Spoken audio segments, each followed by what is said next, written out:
semoga diberkati sama jawaban tadi. Dan kita lanjut lagi ke pertanyaan selanjutnya. Ini bagaimana menurut Bapak Pendeta dengan kasus perselingkuhan yang mengakibatkan kematian ibu dan anak seperti yang lagi viral saat ini di Kota Kupang? Terima kasih.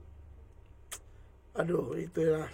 Saya tahu setan sedang bekerja dengan persoalan perselingkuhan ini ya. Setan kerja dengan macam-macam cara, dan salah satunya adalah perselingkuhan. Ya, tanggapan saya begini, kekasih Allah. Ini juga bagian dari tanda zaman ya. Bagian dari tanda zaman. Saya sering jelaskan bahwa fenomena zaman akhir menuju akhir zaman itu diantaranya berkaitan dengan penganiayaan gereja, penyesat, dan juga kebejatan moral. Saya juga dengar ada lagi orang karena tangkap selingkuh di hotel. Istri pergi tangkap suami dengan pelakor satu. Aduh, kasihan sekali. Makanya saya berteriak selama ini. Selingkuh apa tuh bukan sembarang. Itu memang fakta dan itu terjadi di kantong-kantong Kristen. Dan saya harus kasih tahu, ini adalah penggenapan dari nubuatan seputaran kebejatan moral. Ya, Paulus bilang dalam Efesus 6 ya. Efesus pasal, maksud saya Efesus pasal 5 ya. Ayat 16 itu, 17, 16. Dan pergunakanlah waktu yang ada, karena hari-hari ini adalah jahat. Dan kepada Timotius, dalam 2 Timotius 3, Paulus jelaskan lebih detail. Ketahuilah bahwa 2 Timotius 3 mulai ayat 1.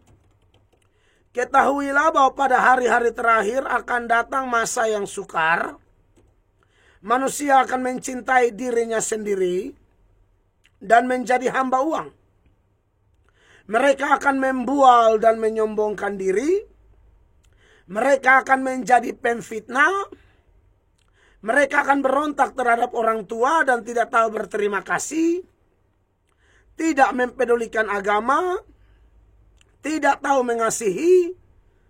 Ya, tidak mengasihi itu makanya bunuh orang kan. Selingkuh lagi bunuh. Tidak mau berdamai. Suka menjelekkan orang. Tidak dapat mengekang diri. Garang, tidak suka yang baik, suka mengkhianat, tidak berpikir panjang, berlagak tahu, lebih menuruti hawa nafsu daripada menuruti Allah, makanya bersinah, selingkuh sampai bunuh orang. Tapi kadang-kadang yang begini nih juga agama Kristen, pergi gereja juga, hanya sayang ibadah, badan di gereja, hati, pikiran, setan bawa. Bisa tidak begitu? Bisa. Makanya saya tidak peduli dengan saudara siapapun yang suka protes-protes tidak jelas kepada saya. Saya mau kasih tahu, setan sedang pakai kau. Setan tipu kau tuh.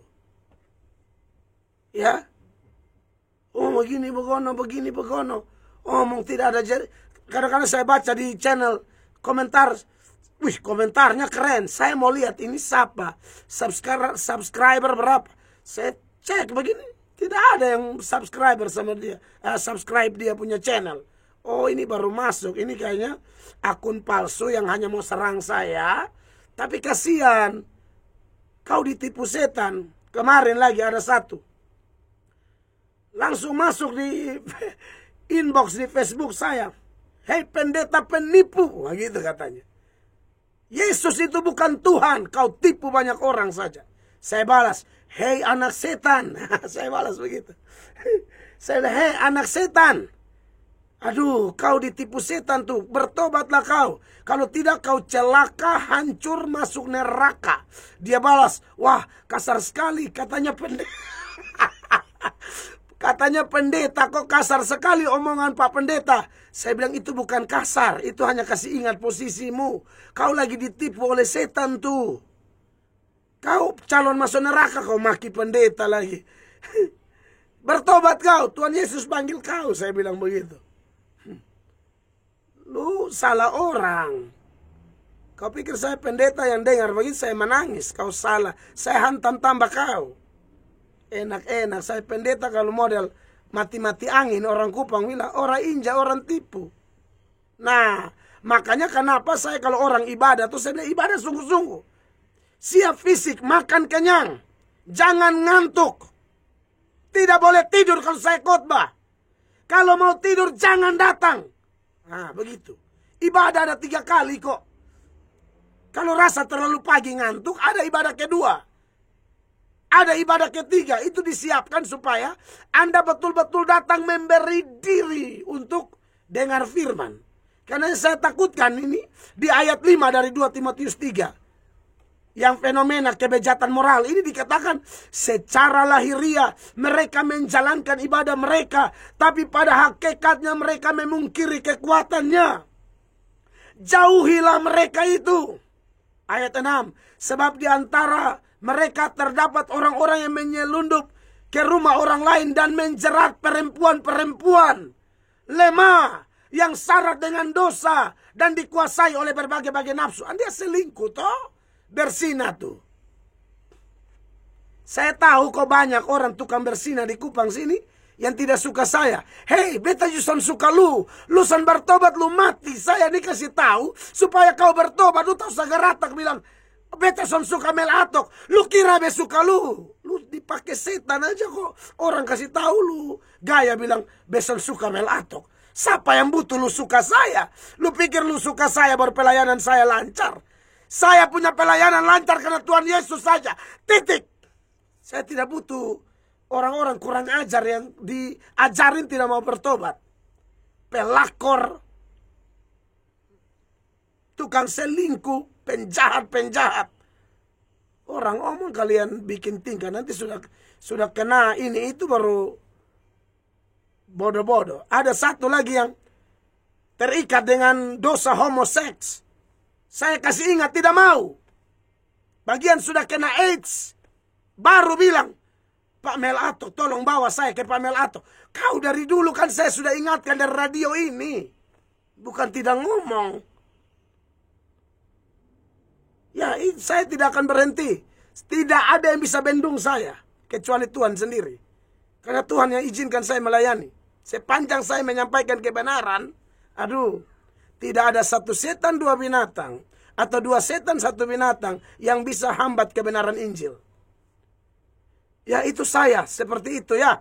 Saya malas omong etika. Ada pendeta-pendeta yang sok beretika. Semua etika yang tidak sesuai firman Allah. Itu bukan etika. Munafik. Cari aman. Tidak takut Tuhan. Etika dari mana? Sok beretika. Padahal tutup-tutup Injil. Omong kosong itu. Saya tidak percaya etika-etika begitu. Etika itu ikut Alkitab. Kata kasar belum tentu itu tidak etika. Masa Paulus bilang penyesat. Hei anjing-anjing, terkutuklah mereka. Yesus berkata, kamu keturunan ular beludak. Pemimpin bodoh, pemimpin buta. Siapa yang berani bilang Yesus tidak beretika? Makanya belajar Alkitab lengkap. Jangan copot 1-2 ayat. Makanya ada orang yang mau bantah saya. Kita duduk dengan dasar firman Allah. Di mana letaknya?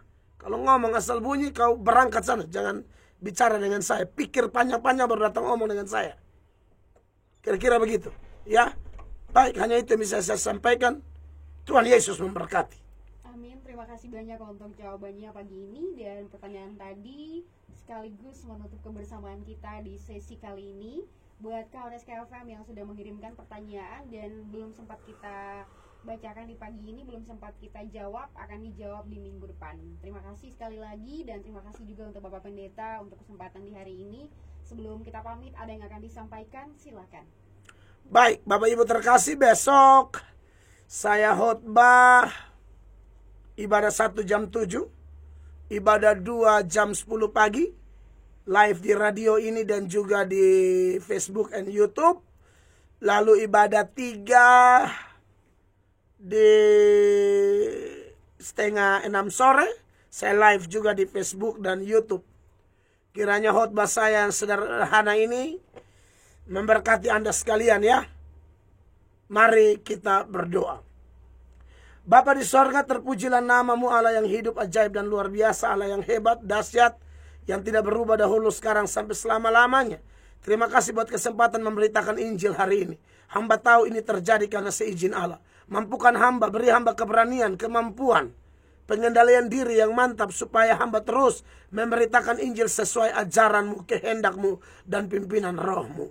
Ampuni salah dosa kami ya Bapa di sorga. Ajar kami untuk terus setia kepadamu. Dalam nama Tuhan Yesus Kristus. Tolong kami Tuhan, fenomena-fenomena yang kami lihat hari-hari ini.